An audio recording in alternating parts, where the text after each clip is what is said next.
Donc pour notre deuxième partie sur les années 90 de l'appel de Cthulhu jeu des cartes, on va parler d'un Orkov, d'histoire, tout simplement d'histoire. Et je vais vous présenter justement les différentes époques historiques qui ont pu être mises en place par l'appel de Cthulhu pour pouvoir jouer avec vos investigateurs aussi bien au Moyen-Âge que à l'époque de Sherlock Holmes, l'Angleterre victorienne. Ensuite, je vous parlerai aussi des campagnes, dont celle qu'on connaît moins peut-être, celle des montagnes hallucinées, qui est je pense, l'une des meilleures campagnes de l'appel de Cthulhu, qui se passe dans les années 30. Nuance. Donc, qu'est-ce qui s'est passé dans les années 90 ? C'est l'appel de Cthulhu s'est vu enrichi. Cette gamme s'est vue enrichie par des nouveaux univers, ou tout du moins des nouveaux contextes historiques. Et c'est là où est entré, donc en premier, d'abord il y a eu donc l'Angleterre victorienne, et il y a eu aussi un recueil de scénarios qui, je pense, vraiment est très très intéressant, car il permet vraiment par trois époques avec trois lieux différents, de développer une autre vision du mythe de Cthulhu. Dans l'étranges époques, c'est un recueil de scénarios qui permet soit de se retrouver dans le futur, d'avoir un scénario dans le futur, où là l'humanité a conquis, a colonisé la Lune et se retrouve en conflit donc avec un nouveau monde. Il y a aussi un scénario qui permet également de jouer dans l'époque de l'Espagne lors de l'Inquisition espagnole. Tout simplement. Donc des scénarios assez durs, il faut le dire, assez exigeants, mais qui changent vraiment, qui permettent de voir autre chose. Voilà. Et vraiment, la perle de ce recueil, c'est le roi de Chif et de Loc. Le roi de Chif et de Loc, c'est vraiment le must. Si vous êtes passionné de l'Angleterre élisabéthaine, c'est-à-dire du temps de William Shakespeare, ce scénario est à faire jouer. Ce scénario est à jouer. On va apprendre donc en tant que membre d'un groupe d'écrivains, d'intellectuels du temps de William Shakespeare, que certaines personnes, certains intellectuels, certains écrivains sont allés un peu trop loin et ont écrit des pièces et ont lu des livres qu'il ne fallait pas qu'ils lisent, dont Le Roi en jaune, l'une des premières instances du Roi en jaune.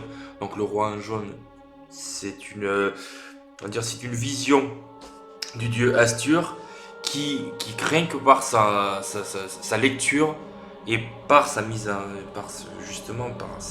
réalisation dans des théâtres a créé véritablement des émeutes. Donc ce scénario permet également de voir le Dr John Dee. Le Dr John Dee, c'est le créateur, le traducteur de la première version anglaise du Necronomicon, rien que ça.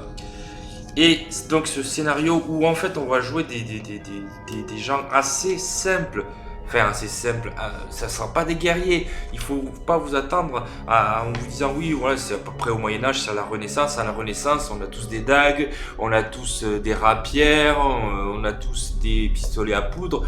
Non, vous êtes des écrivains, vous êtes des poètes, et vous allez devoir, il y a des épées, des dagues, mais vous allez devoir vous débrouiller avec vos compétences qui malheureusement ne sont pas celles de grands guerriers. C'est-à-dire vous aurez un imprimeur, son serviteur peut-être qui sera un peu plus touche à tout, vous aurez un employé de banque, un acteur, un chirurgien et un étudiant. Voilà ce que vous aurez à jouer. Donc bon courage. Mais c'est un scénario, de toute façon, il faut se le dire, ce n'est pas un scénario à campagne, vous êtes là véritablement pour vivre l'histoire, pour pouvoir voir un peu les impacts du mythe de Cthulhu, ou du moins de l'approche de Lovecraft, si Lovecraft avait écrit, par exemple, clairement, quand Shakespeare écrivait. Voilà, tout simplement. Donc, ça, c'est quelque chose à jouer, obligatoirement. Ensuite, nous avons donc, au niveau de Cthulhu Gaslight, donc le Cthulhu à l'ère victorienne, je vous avais dit que ce supplément était très bon, mais les scénarios, on en manquait déjà beaucoup. Et surtout, c'était assez... Moi, j'avais trouvé ça, surtout le scénario qui était fourni dans la boîte de base, j'avais trouvé ça un peu trop balèze, un peu trop fort. Et justement, c'est des informations, donc c'est plutôt une description de l'Aube dorée qui va vous permettre de découvrir une société occulte qui ni maléfique ni bénéfique, mais qui était là pour justement, lorsque le spiritisme est apparu, permettre justement de découvrir un peu tout ce qui était de la voyance, et aussi pouvoir, grâce donc à ces pouvoirs, tout du moins à ces aides, pouvoir enquêter dans le monde de l'Angleterre élisabéthaine, de l'Angleterre victorienne, donc avec ses contraintes, avec son système de classe, c'est-à-dire où vous étiez un serviteur, vous étiez bien moins qu'un lord par exemple, on ne vous écoutait pas, donc franchement c'est un bon contexte. Après, ce n'est pas évident, c'est clairement pas évident de comprendre tous les concepts, parfois quand on n'est pas anglais c'est pas évident, mais j'ai trouvé ça très intéressant. Les Sacrements du Mal, ce sont 6 aventures, elles par contre, qui peuvent se jouer séparément, dont une qui vous font visiter, bon, il y en a certaines, vous pouvez les transposer allègrement aux époques que vous voulez, mais d'autres qui sont vraiment très bien, les symboles écarlates, qui parlent de peau, donc il y a des contextes, il y en a une qui se passe à York, sur la cathédrale de York, donc vous visitez la cathédrale de York, c'est vraiment magnifique. Et ça change, c'est surtout ça qui est bien, c'est que ça change. Vous avez vraiment... il y a, on va dire, des fois, il y a des emprunts à la mythologie irlandaise ou anglaise qui peuvent paraître un peu inadéquats, ou ça jure un peu, mais c'est jouable, clairement. Voilà, ça c'est vraiment... Ces 3 scénarios sont vraiment des perles. Ensuite, vous avez donc l'intégrale des Masques de Nyarlathotep dont j'ai déjà souvent parlé. C'était la première fois où on l'a publié à un seul livre, où Descartes l'a tenté à un seul livre. Le seul souci, et c'est toujours le même, c'est que ça a été repris. Il n'y a pas eu de correction, possible correction, il y a juste eu un rajout de l'épisode australien dedans, très bien, mais le seul souci, et je le rappelle, c'est que c'est un gros livre. Donc un gros livre, c'est pas évident à gérer quand on est derrière le paravent, surtout quand on a ce système de colle.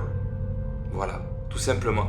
Vous avez un gros livre avec une reliure par colle, vous pouvez être sûr que au milieu de la campagne, votre livre, c'est plus que des feuilles volantes.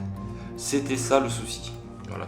Le souci que vous aurez moins avec ce bloc, voilà, ce bloc, au-delà des montagnes hallucinées, qui se passe dans les années 30, c'est quoi en fait? C'est les montagnes hallucinées. Donc j'invite toutes les personnes qui ne connaissent pas de voir la nouvelle de Lovecraft, qui explique les aventures d'une expédition dans le pôle sud, qui va tomber sur une chaîne de montagnes très haute, qui cache une civilisation oubliée, qui a été figée dans la glace. Voilà, tout simplement. On va dire que si vous avez vu la chose de notre monde ou The Thing de Carpenter, vous ne serez pas paumé. Voilà. Donc cette expédition est revenue bon an mal an et avec beaucoup de membres absents ou perdus. Et donc il y a une nouvelle expédition qui se met en place pour retrouver tous les travaux qui ont été perdus. C'est un bloc. C'est clairement c'est un bloc, c'est un pic, c'est une péninsule. C'est magnifique. C'est très mortel, très clairement, et c'est très long.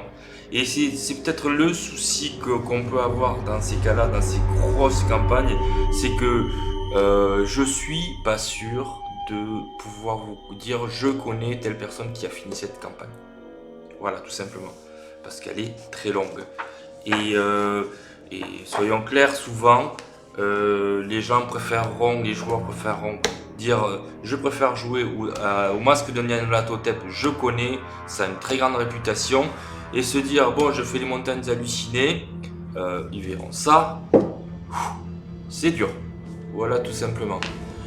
Mais c'est que du bon. Voilà, là vous avez vraiment la qualité qu'il pouvait y avoir lors des années 90, qualité qu'on n'a plus eu depuis, clairement.